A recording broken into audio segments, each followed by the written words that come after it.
Thicker Than Water, a Broken Realms short story. Watch, Sithis. He does so. His Achaean mother has ordered it, so Sithis Nemitar, scion of the Ironrack, stares from the window of their coral manor out into the abyss. He's not sure he wants to. See, the Nemitar family's stronghold stands towards the edge of Priam City, overlooking the kelp fields where the Namarti labor. As a result, he has an obscured view of the wild Alapexes tearing through the half-souled thralls just beyond the walls. Scytha's keen eyes, attuned to the ocean's lightless gloom, can pick out where the water is being darkened by gore jetting from broken bodies. I thought, Sithis pauses as his mother glances at him. He is not really paying attention to the Namarti, and he knows that their suffering is not the point. Sithis cares only for the Alapex. Something in their bewitching, single-minded frenzy speaks to him. As a band of Achaeans led by an Embaler priest move to corral the beasts, he swallows, searching for words. You thought they were our creatures, his mother finishes. Then she does something so unexpected it will stay with him over the centuries of blood and brine. His mother kneels and rests a hand on his shoulder. Instantly, the Idoneth child wants to recoil. But she does not relent, and so neither shall he. They are our creatures only so long as our will remains paramount, his mother says. Sithis listens, even as he watches the Embaler's arm being ripped away in a sudden snapping flurry. Falter, and they become predators like any other. Remember that. In their hearts, they are only predators. Sithis opens his eyes, and he grimaces. He grimaces often now. It has been that way since a Canaanite murder maiden carved off half his face at Hagnar. This campaign along Akshi's Charwind coast, in which they now fight alongside the bloodthirsty order to silence townships once bound to Anvilgard, has not improved his mood. But High King Volturnus has commanded it, and so his strong right hand will see it done. Huntmaster Nemitar had still been recovering from a blow dealt by Morathi herself when the alliance had been struck.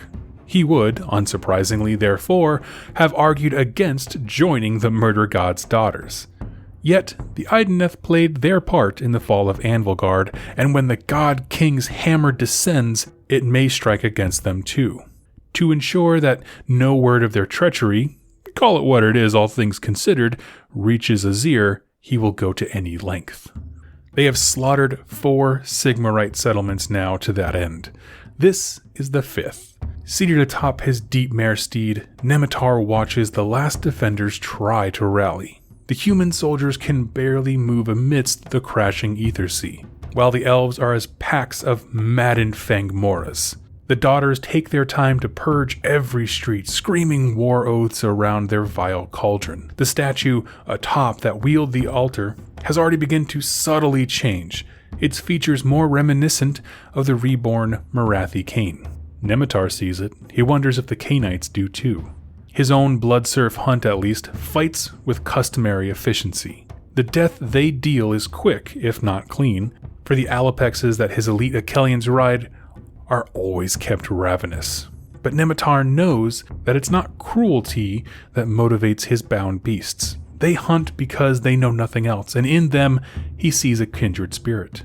The Huntmaster nods as a shoal of Alapex riders passes, before dismounting and dropping to the slick flagstones of the town square. With a near sub-vocal murmur, Nemitar bids his deep mare slays as it wishes. His last mount was killed in the vaults of Morathi's citadel, but he knows this creature will return when he summons it. There has yet to be a beast he cannot break. He marches through the water and gore pulling at his feet towards the town's conclave chamber. The cool, echoing darkness is a welcome reprieve from the clamor outside, but that's not why he has come. The sweet aroma given off by Charwind flora burning in nearby braziers is near overpowering, but he remains focused on the figure at the heart of the chamber. Pristine white robes sway over glittering armor and a sunmetal blade. The elf remains perfectly poised as he watches Nemitar enter, his head inclining a nod. Huntmaster, you know me. We fought the demons together at Tor Gilneas. The Lumineth Blade Master replies. Disdain threatens to overwhelm Nemitar's cool demeanor. That such alliances between the mage gods' estranged children do occur does not mean he likes to acknowledge it. You knew I was there? The Lumineth continues. The Soul Scryers confided their suspicions in me as we approached. Kin should deal with kin, and you have no room to chide. We know your kind's game, inveigling yourself with these Villeth and tugging at their puppet strings while wearing a mask of an advisor. A reply. So classically Idoneth of a statement. Blind to all nuance outside your own desperate selfishness. Unity has its uses, or at least it did until you shattered those bonds. What do you think will happen now our enemies see civilization's defenders at each other's throat? Do you think the dark powers will spare you more than the Thunder will? Or is your plan to hide, as always, and position Morathi's zealots in the onslaught's path before they do the same to you? Nemitar does not acknowledge such lecturing. He draws his falchion, raising it in a quick salute. The Lumineth responds, and the two elves hurl themselves at one another. What follows is not a drawn-out affair. The Lumineth is swift, and his greatsword opens a score of wounds across Idoneth's pale flesh. But Nemitar's soul is that of a predator. Rip, tear, feast. Seeing the most minute of openings, Nemitar breaks the exchange of blades to lash out. The Lumineth staggers as his sword clatters to the ground, severed hands still gripping the handle. Dropping to his knees, he readies himself and gives the nod. Nemitar's sword rises. Stop. And despite everything, Nemitar does so. Wrathful humors surge once more as he turns to face the intruder. Nyrithia, his counterpart in the Cainite Coven, strides into the chamber alongside her entourage as if it were the Shadow Queen herself. Blood coats her body and drips from her knives in bright crimson trails. Smirking, Nyrithia shakes her head before glancing at the Lumineth. Temper, Namarder. Remember our terms. We are permitted to choose the finest to sacrifice for Morathi Cain, and right now, that is this shining sun. She almost spits at the mutilated elf, features creasing in viperous glee. Before he realizes it, Nemitar's grip tightens around his sword. His soul. Careful, Nyrithia turns whipcord fast, her blade leveled. Her taunting cadence does not match the murder dancing in her eyes. For a moment, Nemitar wants to release the shameful fury roiling within, to cleave and rend until the chill of the ocean depths suffuse him once more. The Hag Queen continues nonetheless. Think, Huntmaster. If we fight, our warriors fight. If our warriors fight, our people fight. And if they fight, the goddess and your High King fight. Those were not Volturnus's orders, were they? They were not. Good. Nyrithia nods as the tension slowly drains, her entourage hauling the Lumineth out towards the waiting altars. Had we fallen out, I would hate to ruin the other half of that handsome face. She laughs, just as she did while slicing him at Hagnar. For the moment, their gazes lock, and Nemitar cannot help but think of the empty black eyes of a wild Alapex. Then Nyrithia looks away, and all he has are memories of blood in the water and a mother's warning. Come, Huntmaster. We have 4 more settlements to attend to, and I feel we are finally starting to understand one another. Okay, friends, let's talk about why this is an awesome story, right? Seeing how the different elven factions work together in Age of Sigmar, right? It's just so fascinating. Now, if you didn't quite catch it, the Broken Realms gaming sets that came out, like the little standalone boxes that have models for Van Brecht and Rokar Gresh, this is the one for the Idoneth Deepkin. The main character here, Scythus Nemitar, is the actual character model from the set that came out, where it's a dude riding a deep mare, and then he has 2 Alapexes with him.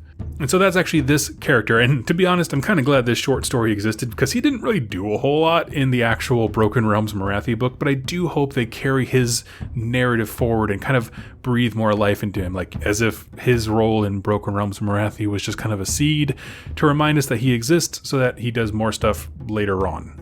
Now, I will say, I absolutely love the way that this story opened up, right? This life lesson from his mother as they look out and just kind of this lesson of, like, you think that the Alapexes and all these monsters that we ride, they're not like tamed creatures. Like, no. all we have is our sheer dominance of will. If you yield that to somebody, these things will turn on you. And so I think that that's a fantastic lesson that he learned culturally, that then when you bring that into the present time, of course, they're raiding cities and this kind of stuff. He's looking at this Daughters of Cain witch elf or priestess, whatever. They didn't really give a specific, title to her. Looking at her the same way, that yes, this is somebody I can use in terms of a military alliance, but they are a predator, right? You have to assert will and dominance. You have to be able to match them, if not supersede them. That all of these cultures are so primal and so, all about enforcing their will on others, that it is dealing with the Daughters of Cain is akin to taming a master killer predator monster. And that's just such a crazy thing to think about. I absolutely loved it. We also got our first real insight into seeing what happens when a Lumineth Rumlord meets a Deepkin. And I gotta say, I kind of wanted more dialogue between the two of them. I find that relationship super interesting, right? They're technically, racially half-brothers, right? Teclis, if you don't know, his first creation with the souls pulled out of Slaanesh was what we know as the Idoneth Deepkin. He saw them as a failure, and so he wanted to eradicate them. His brother Tyrion was like, nah, let him go, it's fine. And then he created the Lumineth afterwards, who were kind of like his prized children. So you have this situation where you've got same dad, different moms. It's okay, I understand. Totally been there, have that in my family as well. But they approach everything in such vastly different outlooks. And so seeing those two characters interact with one another was something I desperately wanted more of. Because you're kind of contrasting like this lofty, high sense of reason and intelligence in the Lumineth to sort of the dark, scrappy survivor-ness of the Idoneth Deepkin, doing whatever it took to survive, becoming monsters unto themselves amongst the realms, becoming the predators who subjugate other predators like Alapexes, Fangmore eels, things like that. And both of them suffer from elven problems. And when I say elven problems, I mean they're both arrogant as all get out. Everyone thinks their will is the best and their stuff's the fanciest, and you know what I mean? It's just kind of like taking the typical elf and then applying different lenses to it. I find it extremely fascinating. I would love to see more stories of Lumineth clashing with Deepkin, and I hope that that is coming soon. What I find interesting is that they sent this Lumineth guy out and about the realms to act as sort of an advisor of some sorts. Like he was apparently, I'm assuming, the only Lumineth there. He was pointed out as being a guy in the center, wearing all white. It kind of made it seem like he stood out specifically. So I wonder what that means. I would love to see an army where they have advisors and things like that from various factions. But all in all, I gotta say the real theme of the battle of wills and these different types of, I'm going to use the term predators, in the terms of the Daughters of Cain. That lady is clearly murderific is what I'm going to use the term. Like she is something you have to constantly assert your will on to be able to work together. Otherwise, she will eat you up. She'll kill you. Working with her is no different than trying to work alongside and or subjugate one of these wild beasts that has no sense of reason. It just kills. And what that kind of outlook, first of all, how that same mentality is different amongst Daughters of Cain and Idoneth Deepkin, but also how then those two different characters interact with one another, and the third character of the Lumineth, right? There's just a whole lot of elven action happening here, and none of it's good for the Lumineth guy. Can we all just agree that the dude who lost both his hands and sat down is I'm sure he would much rather be killed by the Deepkin bro than sacrificed into the cauldron for Morathi. I don't really know for sure, but just that kind of stuff. We're like, dang, this is brutal. I loved every minute of it. I'd love to hear your thoughts in the comments down below. Thank you so much for watching and listening, and I hope to catch you in my next Age of Sigmar Broken Realms short story. Thank you all so much, and happy wargaming. Hey everybody, I hope you enjoyed that video. It was made possible by the folks over here to the left. These are my top supporters over here on YouTube and on Patreon that keep this channel going. If you'd like to learn more about how to become a supporter and get some cool things in the process, like exclusive pictures and interactions with me, and get your questions answered here on the channel, go ahead and click any of the links down below or the join button on the community page over on YouTube.